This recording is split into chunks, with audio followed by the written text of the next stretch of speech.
देखो, इस वीडियो में हम जानेंगे कि धरती भूपर्पटी से लेकर के गहराई तक यानी कोड तक आपके किस प्रकार से उसका संरचना है वो हम देखेंगे। तो आप इसको बारीकी से समझिए, आपको सब समझ में आ जाएगा। देखो, धरती की जो ऊपरी परत होती है ना, जिस पर आपके स्थलमंडल है और महासागर हैं, इसको क्या बोलते हैं? इसको बोलते हैं क्रस्ट। इसकी जो गहराई मान सकते हैं आप 0 से लेके 100 किलोमीटर तक होती है। और दूसरी जो परत होती है उसका नाम है आपके मेंटल।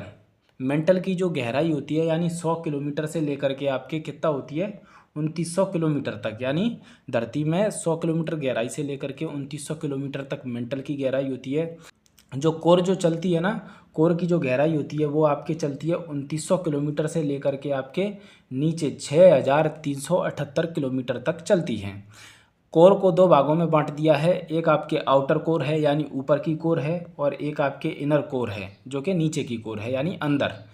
आपको कोर के बारे में ये पता होना चाहिए, कोर का सबसे जो अंदर वाला भाग है वो आपके सॉलिड अवस्था में है। कोर को दूसरे नाम से नीफे के नाम से भी जाना जाता है। नीफे के नाम से जाना जाता है क्योंकि इसमें निकिल और फेरस यानी आयरन कुछ ज़्यादा मात्रा में पाया जाता है सॉलिड अवस्था में। उसके बाद जो कोर होता है उसका जो आउटर भाग होता है वो आपके पाया जाता है लिक्विड अवस्था में। जो तत्व पाए जाते हैं वही है आयरन और निकिल। आपके यही आपके चुंबकीय जो पृथ्वी पर चुंबकीय जो प्रभाव पाया जाता है इसी के कारण ही है, कोर के कारण। वहीं आपके जो मेंटल होता है, मेंटल में जो तत्व पाए जाते हैं वो पाए जाते हैं सिलिका और मैग्नीशियम। इसीलिए इस परत को क्या कहते हैं? इस परत को बोलते हैं सीमा। शॉर्टकट में सीमा बोलते हैं, यानी सिलिका और मैग्नीशियम हिंदी में डिनोट करते हैं। ठीक है। तो मेंटल जो होती है ये भी आपके लिक्विड अवस्था में पाई जाती है। ज्वालामुखी जो होती हैं उनमें जो लावा निकलता है, देखो ज्वालामुखी में जब तक लावा अंदर रहता है धरती के अंदर तब उसको कहते हैं मैग्मा, और जब धरती के बाहर आ जाता है तब उसको कहते हैं लावा। तो जो लावा निकलता है ना वो मेंटल से ही होकर धरती पे आता है। ठीक है, मेंटल से होकर ही धरती पर आपके फटता है।